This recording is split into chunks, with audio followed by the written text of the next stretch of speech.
Hey guys, and welcome to a new video. Today I want to show you the build that I was playing for the last couple of days on stream. It is an Abyss Jewel based Scion with Slayer Juggernaut Ascendancy. And yeah, our main skill is Rain of Arrows or Scorch Arrow, no matter, at least whatever you want to play, or other things, because we're just stacking elemental damage with the Abyss Jewels, right? So this build made me push to Delve 600, at least not yet, because this is actually the last node I have to run. So I was stopping here to just record this as a footage to show you how cool this build actually is for delving, right?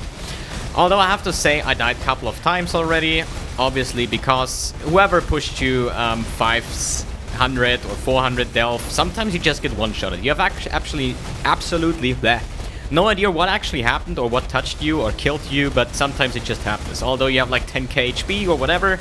But yeah, this one is pretty much bow build, so it's a little bit more defensive with Slayer Overleech, and sometimes you just have to dodge and run back because, dude, some mobs are just killing you right off the way. So, yeah, I have to focus a little bit because these mods are so suicidal. I mean, I'm gonna admit that this is actually... God damn it, I'm gonna do this one now. This is actually the third take I'm trying to run this death on video because I was dying on the other turns. And yeah, it's very hard, man, and I almost died again. But yeah, hopefully this time around we can actually do it.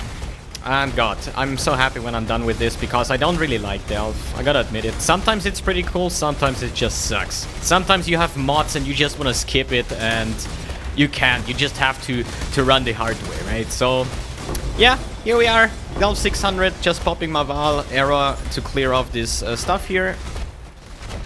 Any loots here? Let's clear off the last of the mobs. Where is my Mirror of Calandra, please? But yeah, as a better showcase, I'm just going to run a tier 16 map now to show you how the actual grinding is to get all the soul feed and so on. Basically, I gotta say I was playing now for the past 4 days, I think, or 3 days to push Delve. I was like at 300 something. Now I'm 600. So yeah. Good job on this build, Mr. Octavian, because Octavian is the original creator of this build. I was just, like, when I stopped my last challenge, it was like Uber Elder or something. So let's run this map, Nemesis, Beyond. I think this is a Beyond one. Yeah, so double Beyond, Sextant, something, so yeah, pretty cool stuff here. I was searching for builds and I actually never played bow builds. I think the only bow build that I played so far is the Wind Ripper, and yeah, this is actually farming burial chambers non-stop is actually not really called the bow build, right? Or at least you can do that with whatever character. So one of my viewers posted me a profile from Octavian and said like, yeah, you want to try out this Abyss Jewel character? And I was like, yeah, I mean, in the end, I never play bow build, so I should definitely give that one a try. And on the second hand, God, I love Headhunter. On the second hand, I always wanted to do this pure Abyss Jewel characters, right? And yeah, this is the take on it, and God, I can't really see anything. I think my computer is just dying. There's just too much going on. Oh God. If I die now from something because I'm lagging, that would be bad. Anyways. So, to make that short, let's just kill the boss, and you see how the bossing is. I'm pretty much just bopping double Val Breach, at least Val Breach, yeah, Val Rain of Arrows, and yeah, boss just disappeared instantly. Pretty cool. So, let's just go back and see how everything is working, right? So, yeah, skill tree, gems, well, where are we gonna start? It is expensive build, right? So, let's start on the important things first. So this is the build that somebody posted me. He's like, check this one out, that's actually pretty cool for delving, and Octavian uses that to delve, or at least to push to level 100. So I was checking it out and was like, ah, okay, Abyss, Abyss, Abyss, more Abyss, let's check out the skill tree. We see more Abyss, okay, I'm gonna do that. And this is basically the thing, right? So we have the Shroud of the Lightless, we have Light Poacher, Tomb Fists, we have Bubonic Trails, and I was actually using, where do we have it? I think 180, here we go. The Darkness Enthroned before the Headhunter, right? So, to push even 2 more Abyss Jewels. So, let's start from the top to the bottom, then Skill Tree, then Flasks, and so on. I hope I don't miss something. So, Light Poacher is our helm of choice on this specific one. That made me push to 600. I think Octavian is actually using the Hail Negator. I was talking to him before I record this video, and he said Hail Negator is something you really want to have because you have like spirit charges. The more Abyss Jewels you have, the more spirit charges you have. Same with the Light Poacher, right? But the thing is, when Light Poacher explodes, you get like 5% life back. On this one, it stacks them up, and as soon as you get a Savage hit, you get 3% of your life back for each jewel, right? And we run like 13, 14, 15 jewels of that. So we get like 40% instantly recovered back as soon as we get a Savage hit. And he said this item alone made it possible to farm Owl at like 580 or something. But I still haven't bought it. And it's going to be very expensive because it's a not usual helm to enchant on, and the Scorch Arrow creates an additional Spore Pot at maximum stages. This is actually the skill you want to have for bossing and all that kind of stuff, and on a Light Poacher they go for like 20 exalts, but I was mainly using Rain of Arrows because I like the skill, and I didn't really need the Scorch Arrow. I have it somewhere here, 2120, for Guardians and so on, because with this character I also made this kill any of Shaper Guardians, 80 of 80. Like every Guardian took like, I don't know, like 5 or 6 seconds. Like Scorching Arrow is a pretty insane DPS. So, to keep on going. So Light Poacher is pretty cool. I have the Rain of Arrows has a 15% chance to fire an additional sequence. That means when you do this, you actually... Oh, it worked on the first time. You saw there were 2 Rain of Arrows actually. And it didn't work a second time. Maybe again. But yeah, it's 15% chance. And it also works for your Mirage Archer, right? So this is actually pretty cool. We have Herald of Thunder and Arctic Armor in here because our main damage comes from lightning and cold damage, right? And other other elemental damage as well. But we really want to try to focus on lightning and cold damage. Just we are going to inflict ailments, right? So we have Fire has Ignite, then Freeze, and also Shock. So Fire falls off because we don't really stack damage over time. So we want to have Freeze to, yeah, make the mobs frozen so we don't get any damage in Delves, and also Lightning to Shock to make more damage, right? So, yeah, Abyss Jewels we're gonna go over a little bit later. So we have the Shroud of the Lightless. That also gives us maximum life and mana per Abyss Jewel affecting you. We run a lot, so that's why I'm actually having 8.3k life at the moment without any Chaos Heart or something, right? Sockets, we have increased critical strikes, elemental damage with attack support, Mirage Archer support, damage on full life, and Rain of Arrows. This is going to be swapped with Scorch Arrow once you want to do like Guardians, or for any other bosses, like any map bosses, as you just saw. If you just stack up double while Rain of Arrows, they just disappear, and it's pretty much the same on Guardians, but you know, some mobs, or at least map mods, have like 40% increased maximum life of the boss and so on, and this sucks at some point, so you're just gonna take Scorch Arrow and you're easy, right? And yeah, one more Abyss Jewel. So on the Tomb Fists we run Herald of Ice and Onslaught. As I said, we have Herald of Ice and Thunder as our main auras, plus Arctic Armor on the helm here to have some more physical mitigation. On the boots, we use the Bubonic Trails with cast when damage taken on level 1 and Immortal Call on level 3 to just have this immunity. And also with Blood Rage, with the Pantheon, we use Soul of Oracali to get another 50% recovery rate of life and energy shield. In terms of, yeah, belt, as I said, if you have Headhunter, yeah, it's expensive. It goes for like 45 exalts or something, a little bit lower now, 43, 44. It makes mapping and delving a lot more fun because, yeah, once you have a Headhunter and you played it once, then you understand why, right? But before I got the Headhunter, I was just using a Darkness Enthroned just to stack more Abyss Jewels. You can also go like any Stygian Vice with a good amount of resistance because this build is resistance starved, right? I use a lot of jewels that have actually all resistance on them, right? So even better is Stygian Vice with life resistance and use that one Abyss Jewel slot. I was using this one because I know that I will soon afford the Headhunter, so as a placeholder just use this one. Okay. Then we go for the bow. I gotta admit that I'm actually, as I said before, a bow noob, right? I have absolutely no idea. I just know that flat elemental damage is really good. If you go for fossil craftings, you wanna use... Wait a second, where was it? Fossils. You want to use the prismatic fossils to get elemental damage. There is a good note that I don't have on this one. It's percentage like 80 to 120 elemental damage. This one is very good, right? And if you take some metallic, I don't really have that on here. I think metallic was serrated. Do we have serrated? Yeah, one. More attack modifiers. This actually gives you the chance to hit this 20% to deal double damage, right? So if you get like a thicket bow or something, a good bow, right?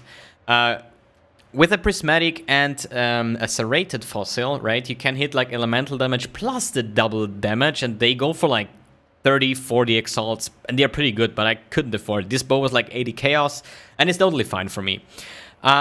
Since we have our main ability in the Shroud, this one gets also socketed, gems are supported by level 20 elemental penetration to be our 6th link, right? I use like portal, faster casting. We have blink arrow with faster attacks. What else? Blood rage, scorch arrow, like whatever you can fit in. So it doesn't even have to be linked. So that's good, right? For the quiver, this one cost me 5 chaos orbs. I think it was a little bit too cheap, but we have all we want, right? We have crit chance, we have multiplier, we have life, we have ele damage with attack skills. Pretty good if you get like additional errors or elemental damage on it. Like every flat elemental damage is good basically, right? For the amulet, this is one thing that is very important. It's an Elder amulet with the maximum life per second to maximum life leech rate.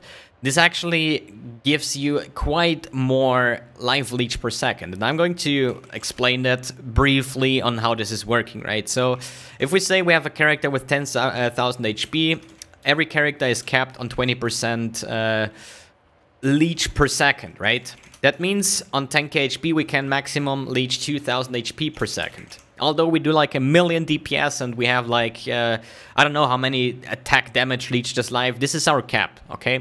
So with stuff like this, you can actually enhance this cap, right? So with this amulet, we get actually, yeah, on my thing it's 24.6, but it can go up to like 5%. So this would mean that we regen 2.5k per second, right? We have other skill stuff on the tree here with Vitality Void. It gives you another 3%, right? So we are 28, that means 2.8k life. And we also use Valpact, and this says life leech per second is doubled. So we don't have 28, we actually have 56.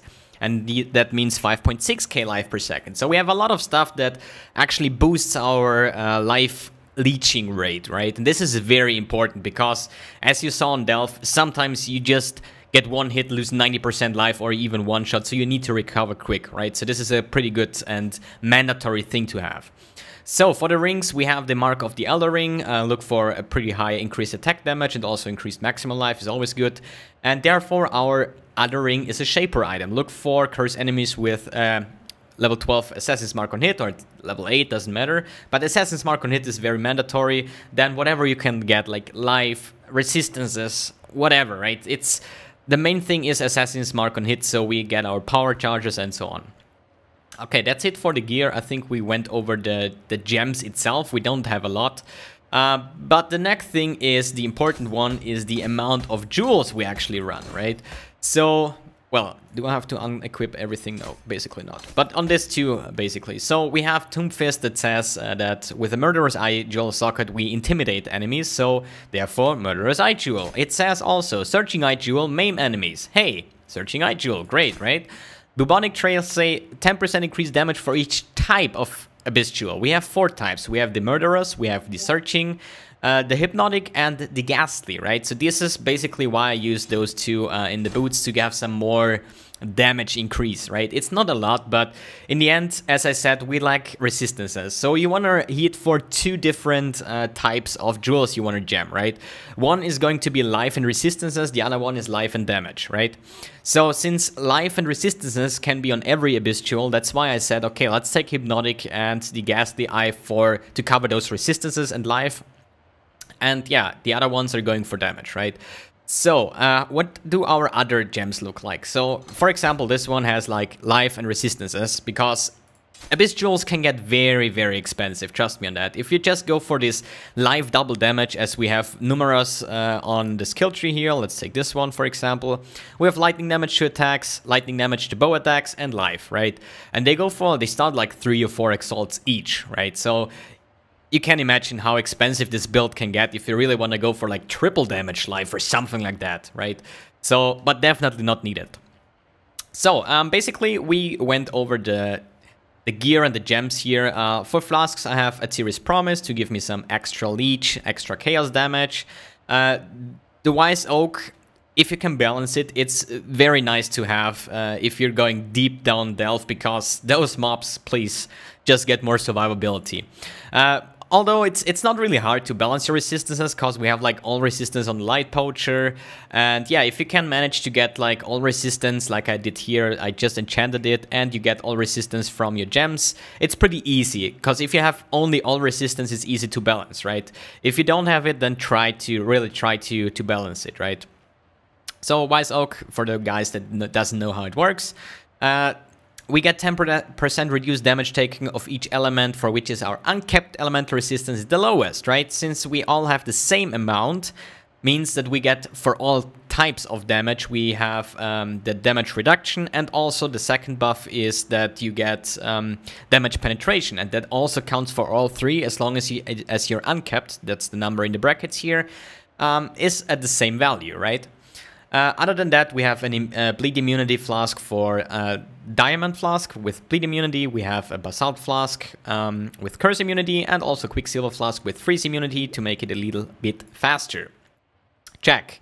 Let's go to the skill tree and to the expensive stuff here, right?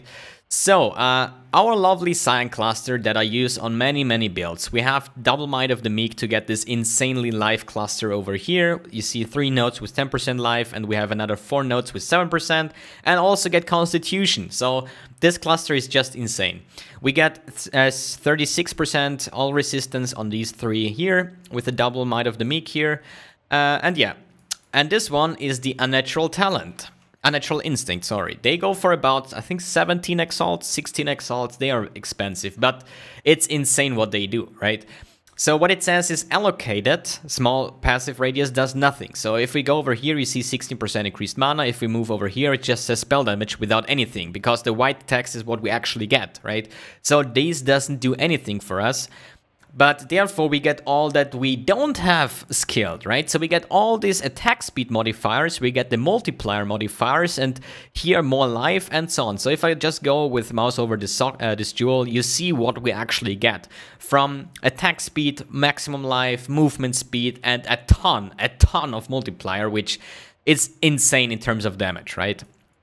Alright, so here we take a jewel slot. As I said, you're just gonna boost in as many jewels as you can get with life and all resistance, and as soon as you're capped, you're just gonna use life with damage modifiers. As I said before, lightning and cold damage are the best ones. I use purely lightning damage on these ones, like double damage, that go for like 4 exalts.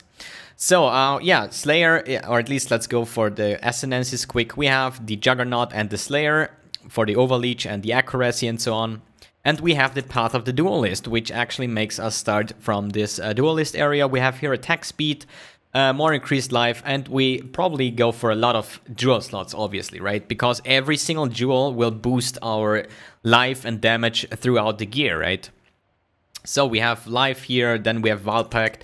One important note is Mana Leech here. This is 1 point, just so you can sustain Reign of Errors pretty easy, right? Here another jewel slot, we have Point Blank, life, damage, more life, crit multi, another jewel slot, we have Acrobatics, another jewel slot, here more damage, more life, and another jewel slot. Hey, cool, right? And we have more crit multi, more life, more all resistance, more whatever, right? So this is the skill tree. I'm currently level 96 with this build, so I'm playing this build since 93, so I'm not really dying often, because, yeah, otherwise I wouldn't be 96 already, right? It's kind of obvious. Okay, we went through the Ascendancies, Ascendancies, right, skill tree check, jewels check, gear check, flask checks, whatever. Yeah, Pantheons. I'm using Soul of Yugal for whatever reason. I think it was because I tried to do... No, did I try to do Uber Aldo on this build? No, I actually didn't. Why not? I have no idea. I was just too focused to do the Delves thing and the mapping, right? So anyways, yeah, Soul of Yugal probably just because of the Uber Elder with the Scorch Arrow, which is pretty insane. I did the Red Elder though, and you know, when you do Red Elders, I think mine was tier 14 or 15 even. with other builds, you just try to kill the minions, right? With this build, you just go to the portal and just one-shot the portal. The damage is just ridiculous, right? And we go for the Soul of Arakali, and this is something very unique here. We have Blood Rage, right? And we also use Immortal Call. So Immortal Call will make us immune to damage for a short amount of time. Because of, you know, we get damage, cast when damage taken procs, we get Immortal Call, we get immune to damage, we stop degenerating here. Yeah, I'm degenerating a lot because we use Valpact anyways. So what that means is as soon as my Immortal Call procs, my Arakali procs, because then Blood Rage gives us physical damage over time, right? And as soon as we get damage over time, or at least we stop taking damage over time, we get another 50% increased recovery rate. So on this here, we have 56. So we get another 0.5 if we do like this. Multiplied by 1.5 actually, right? So we have like 88%, freaking 88.5 is our cap here, right? So on this specific case, we would regen about 8.8k life per second if we would have 10k life, right? So that's another insane leech mechanic built around this character. And yeah, what else we have to say? What about the cosmetics that I use? Celestial Herald, Celestial Hood with the Faith Guard Bow with the Forged Weapon effect, comes from the supporter pack, Forged Red Forge something. Pretty cool thing. In Fellow Wings, we have Ultimate Chaos Armor, the Holy Eyes, Kitava Gloves, the Celestial Character effect, with the Kitava Boots, Ultimate Chaos Footprints, and yeah, Demon King Portal effect, and sadly, no fancy stuff for Rain of Arrows, because I can't afford this 15 points. I think it was 15, yeah. So, yeah, missing 10 points, so feels bad, man. Yeah, I think we are good to go. Wait a second, the Heralds, we have Automaton Herald effect and the Celestial Herald effect. The Automaton was for Lightning and the Celestial was for Herald of Ice with Dark Immortal Call and for, yeah, Dark Immortal Call, obviously. God, my mouth is getting fuzzy, so I think we're gonna stop this here. One big announcement that I want to do, at least I want to say, Octavian is going to make a video build guide specifically for this beautiful character here. I was just giving a brief review what I experienced with this build, right? So if you really say like, okay, this build is going to be cool, you want to play this next league, or you even want to start it tomorrow or today after watching this video for whatever reason, make sure to check out Octavian's YouTube channel. Make sure to hit the subscribe button because, yeah, he will upload in a couple of days, or at least... No, wait a second. I said that I'll upload this video a little bit later, so we matched this, right? So as soon as you saw this video, then you can probably check out his channel, because he will have an in-depth guide with better information than I can provide, because I'm just a user, right? I see a build, okay, I want to play it, here you are. I had some good success with it, but if I want to go into detail and how everything works together in a more specific way, then make sure to check out his channel and also his stream. He's a pretty cool guy, and yeah, I think that's it for my part today. Hope you enjoyed this video. Take care and have a great day.